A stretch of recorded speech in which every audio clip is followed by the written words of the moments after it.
ายดีพี่น้องมื้อนี้50พามาเลาะตลาดชุมชนบ้านคันธจารย์พี่น้องตลาดในบ้านเฮานี่แหละเดี๋ยวไปหาซื้อเฮ็ดพี่น้องอยากเฮ็ดตัว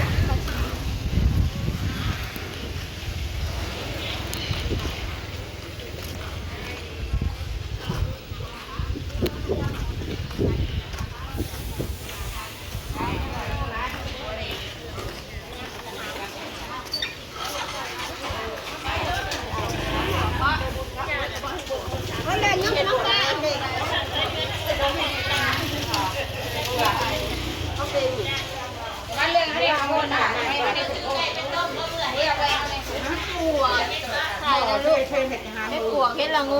งกด้วยจ้ะคือกันบ่คือกันตัวนี้นะ60ตัวนี้ล่างแล้วเรียบร้อยเฮ็ดปวกเฮ็ดละโงกใช่ใกล้น้ำหักมาได้แรกไปกินแต่เฮ็ดเฮ็ดขัดตัวนี้น่ะดอกบานมะกะเพชรเพิ่งกินมาแล้วอันนี้ดอกบานเพิ่งเพิ่งทำอันนี้นั่นเฮ็ดเพิ่งกะเพชรลงไปข้างนอกก็หาไปแล้วก็ยังใหม่ได้กินมาแล้วนั่งเลยมาบ่ไปบ้านมาเพราะว่ามันจะได้ทำไปแย่ง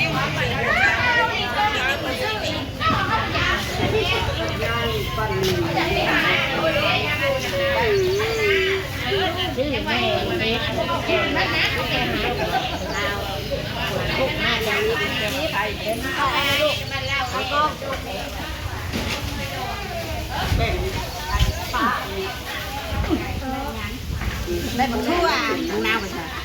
ได้บักทั่วคือบักน้ำพี่น้อยว่าลินลุง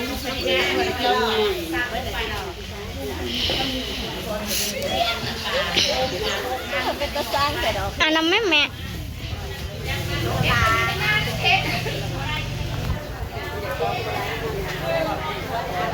ไอ้ต่อบนก้อน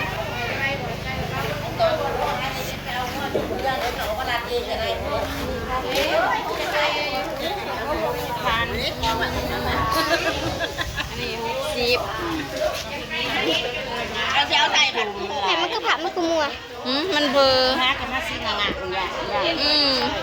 ไม่มีสิพี่น้องเฮ็ดปวกถุงละ60,000 กีบเอาแบบไรดี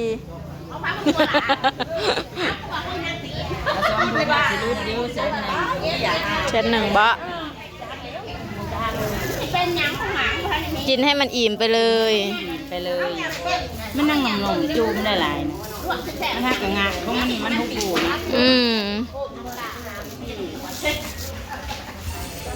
กินให้อิ่มไปเลยกินให้อิ่มป่นแล้วก็พัด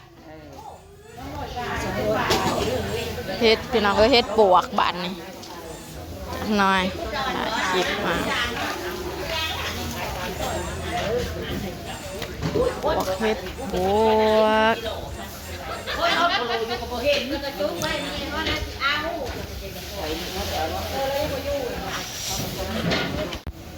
มึงละมือนะบึงเฮ็ด10,000เฮ็ดนะเฮ็ดละงูกระ30,000เฮ็ดละโงกก็งามไข่ไงจูมใหญ่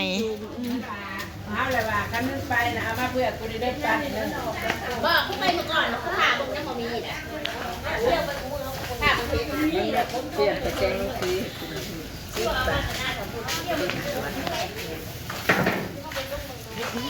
ชื่อ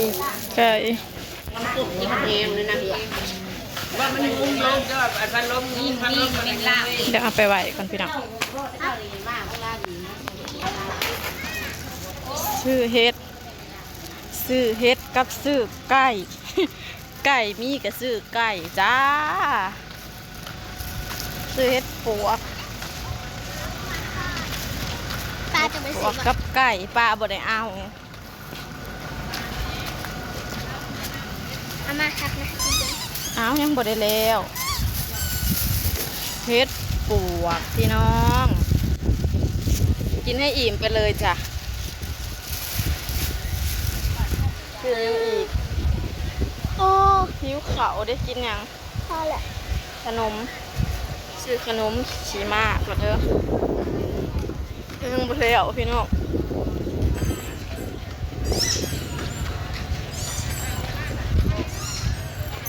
ซื้อขนม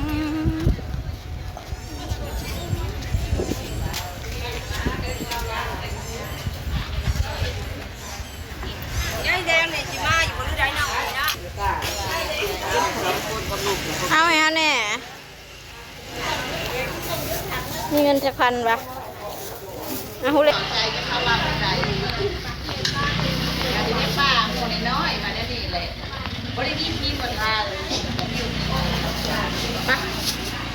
ปเนาะเจ้าน้ำไปชี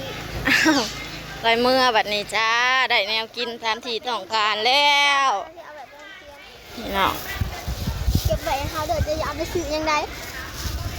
ขนมทอด เอาไปซื้อจะเอามาแทน หิวเขา 2,000 สบายดีจ้ากล้อง ได้ดีจะได้กระจังเนี่ย ไปเมื่อแบบนี้ มีจับให้ เลยเฮ็ดนะจับกันจ้าทุกคน แม่ค้าเพิ่นยังลงบ่หลาย ยังเว้นอยู่